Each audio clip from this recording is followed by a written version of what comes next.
एक बार अपनी मुख रचना को पवित्र करते हुए सारे ऊंचे और मीठे स्वर से बोलेंगे, बोलो जयकारा बोल मेरे श्री गुरु महाराज की जय।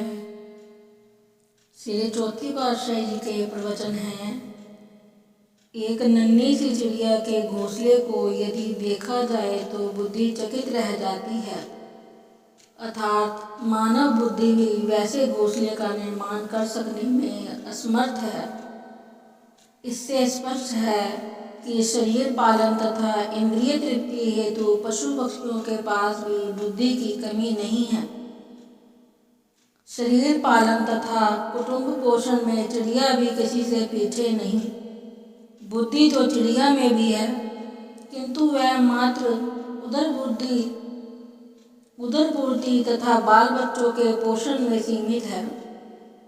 इससे अधिक कुछ करना उसकी बुद्धि के बस की बात नहीं। यदि मानव भी अपने विचारों और बुद्धि को केवल धन कमाने, शारीरिक मान प्रतिष्ठा प्राप्त करने तथा सुख भोग में व्यस्त रहने के काम में खर्च करता है, तब तो साधारण जीवों अर्थात पशु पक्षी आदि जीवों जितना ही काम उस जीव बुद्धि ने भी किया।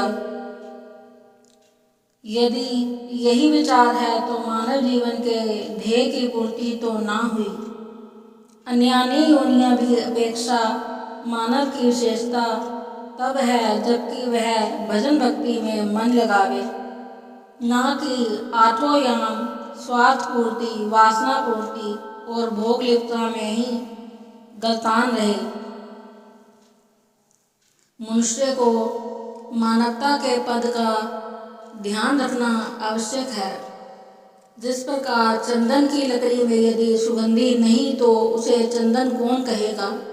सुगंधी रहित होने से वह साधारण काष्ठ लकड़ी के समान ईंधन का ही काम कर सकती है।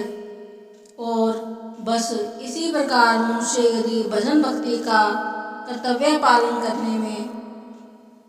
करने से गाफिल है तो उसमें मानवता की सुगंधी नहीं। मानवता की सुगंधी ना होने से वह भी अन्य जीव जंतुओं के तुल्य है। प्राणी राम न चेतई, मंदी माया के अंध, कहु नानक हरि भजन बिनु, परत ताहि जम अंध। मानव जन्म की विशेषता ही यही है कि मालिक के नाम सुमिरन में चित्त लगाए, क्योंकि वास्तविक सुख तो एकमात्र नाम की कमाई, भजन भक्ति एवं सद्गुरु के ध्यान में ही निहित है। सत्पुरुष फरमाते हैं कि मानव जन्म रूपी जो दुर्लभ अवसर तथा उत्तम संयोग प्राप्त हुआ है वह बार बार नहीं मिलता, परम सौभाग्य से प्राप्त हुए इस अमूल्य अवसर को हाथ से व्यर्थ ना जाने दो। इससे पूर्व भी माया ने जीव को धोखा देकर इसे 84 का चक्र कटवाया है और इसके अनेक जन्म नष्ट किए। अब ध्यान देना है कि वह अनमोल समय हाथ से ना निकल जाए। इसी में ही भक्ति की पूंजी को एकत्र करने का काम करना है। बोलो जयकारा बोल मेरे श्री गुरु महाराज की